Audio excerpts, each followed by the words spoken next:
So in my Amazing Spider-Man 2 movie review, I said that that was a spoiler-free review, and I would be doing a spoiler-filled review and a comparison video of Amazing Spider-Man and Amazing Spider-Man 2. So this is my spoiler-filled review of the Amazing Spider-Man. I'm going to talk about a lot of things that I liked about this film, what's going to set up for the Sinister Six, everything, the characters, and this movie. Hopefully this will be not a lot of cutting and editing because I can just talk about the Amazing Spider-Man 2. Stars Andrew Garfield as Spider-Man, Gwen Stacy, played by Emma Stone. Then you got the villain Jamie Foxx playing Electro, Paul Giamatti playing the Rhino, and Green Goblin played by Dane DeHaan. And I really was worried about the three villains being in this movie, but the Rhino, you know, was only in the beginning of the movie without the suit, and then it was at the end of the movie with the suit. And what I really liked setting up the Rhino is when after Dane DeHaan was in prison, the guy in the black hat and the black suit came and said, how many people do you want to get started with this? And of course they're talking about the Sinister Six, and he goes, just a small amount. He's talking about 6 people, and he said, well, we already got one person in mind. And it's that scene in the trailer when he's walking past the Vulture and Octopus suits, and then the next one is the Rhino, and we already have a person in mind, and breaking out of prison, and they go to like the footage of him breaking out of prison, which I thought was really cool because it sets up perfectly for Paul Giamatti, because you just cannot use Paul Giamatti in this part. He's a great actor. You just can't have him be only 4 minutes in the movie, and so it's really cool setting up there. And then they showed the end of him fighting Spider-Man. It was really good ending. So I really liked how they used the Rhino in the film, only for a few minutes, but setting it up for the next movies, the Sinister Six. I really like Electro here. You know, I was worried about the synopsis I was worried about the background story for Jamie Foxx's character Electro, but after seeing it, I really liked his character. He was so into how the New York sees Spider-Man, and he wants New York to see him like that. It was a classic look on how one gets their ability. You know, he falls into this pool of eels, and after he's trying to reconnect these cords, so it's nothing special, nothing crazy, it's just something that's classic. And you know, he's in New York and he's trying to be calm with his abilities, and something happens with him and Spider-Man. You know, he doesn't remember his name, and it sets off that, and he goes to Ravencroft, I think that's called, and they're testing abilities on him, and that's when Dane DeHaan comes into play, and I really like his character here. Chris Cooper was in the one scene when he was dying. I like that Green Goblin look, and I was curious, like, he's already dying. I thought maybe he would be the Green Goblin and then, you know, die and then set up Dane DeHaan. But what it was is that he says that the family, the Osborn family, has this disease that turns their face, and he had like long nails, and it's like the Green Goblin disease, and he's dying, and there's only one way to, you know, cure it. And Dane DeHaan's getting it, and he figures out that Peter Parker's dad was working on the blood, you know, the spiders, and it could cure the disease for Norman Osborn. And you know, of course, Spider-Man gets bit by that spider, and so you can use Spider-Man's blood to cure Dane DeHaan, and it doesn't have to be the Green Goblin, but Spider-Man doesn't agree, and that's what pisses the Green Goblin off, becomes the Green Goblin and attacks Spider-Man.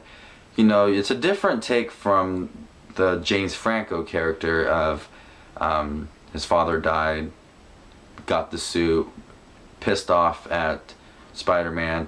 So, you know, it's different. For some reason, I actually really do enjoy that storyline of, because Spider-Man actually has use to the Green Goblin, and it's useful for him to get Spider-Man. It's not a revenge thing. He's gathering the Sinister Six so he can take down Spider-Man to get that blood to cure himself, which is really awesome.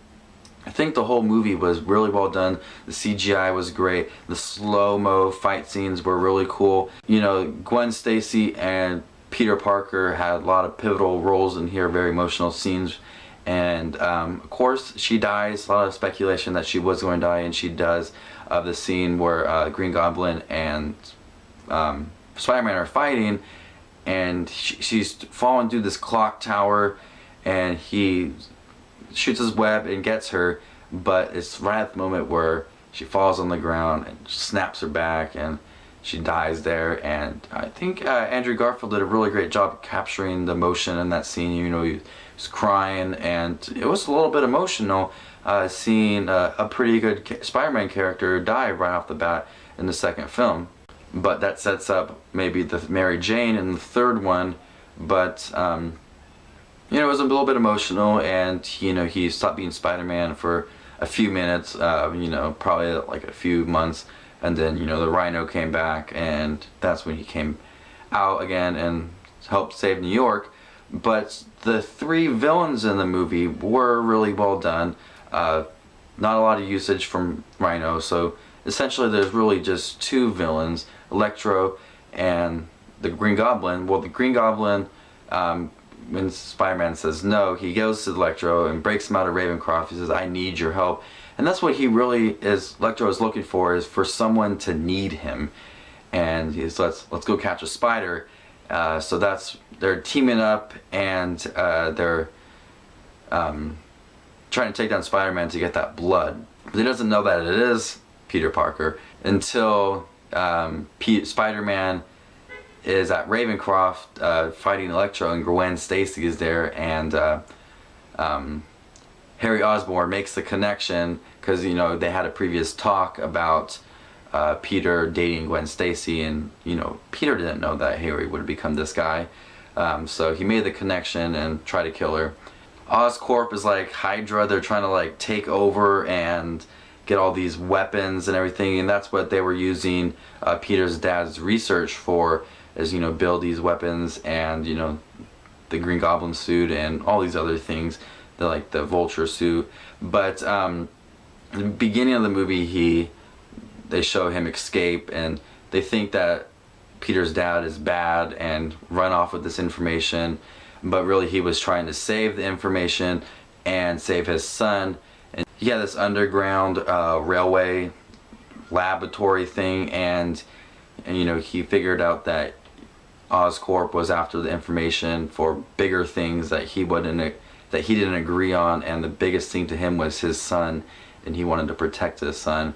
But they still have Peter Parker under surveillance, and, you know, Dane DeHaan goes after that and tries to get that blood. So the sequel to The Amazing Spider-Man, I talked a lot about this, spoilers, like hopefully no one gets pissed off, you know, spoiler filled video, you should have be warned. But this movie was actually really good. I think it was better than the first one. Great characters, great plot, great CGI. I love the suits. I love the pivotal emotional scenes between Gwen Stacy and Peter Parker. Electro, you know, he died towards the end of the movie, but I kind of expect that a little bit, taking over in the third movie, probably the villain of the Green Goblin, and maybe Vulture or Doc Ock, we don't know. But they're setting up the Sinister Six, and they're first starting with the Rhino, and then they're going to have probably the Vulture or Doc Ock, because those are the two other suits that they found. But Sinister Six is being created at the end of The Amazing Spider-Man 2. The guy in the black hat from the first film at the end of the credits is trying to get it together and says that they have a man ready, and Dane DeHaan is ready for that, to start to take down Spider-Man. And I was wondering, 6 bad guys up against Spider-Man, that's gonna be crazy. And you know, it's just get all 6 of them together at one time. The Rhino, heavy armored suit, crazy awesome. Looks really cool. You know, I was worried. I was like, I really want. Sorry, I'm tired just standing here. But you know, I kind of want that classic Rhino look. But I really liked how the Rhino looked now, and when he jumped on the ground and started running, it's gonna be hard for Spider-Man to take him down. And then you got Doc Ock, you got his legs, and then Vulture, and then you have Kraven, and the Green Goblin, and Mysterio. So it's gonna be a lot of crazy people trying to take down Spider-Man, and they're gonna do it. I'm pretty sure. So I'm gonna go ahead and give The Amazing Spider-Man an A. I think that's what I gave it in my spoiler-free review. So this is my spoiler-filled review of The Amazing Spider-Man 2. A lot of things to talk about. A lot of great things that I really enjoyed about this film, especially the plot and the characters. Just comment down below and let me know what your thoughts were on this film. Did you guys enjoy it as the sequel? Did you guys enjoy the characters?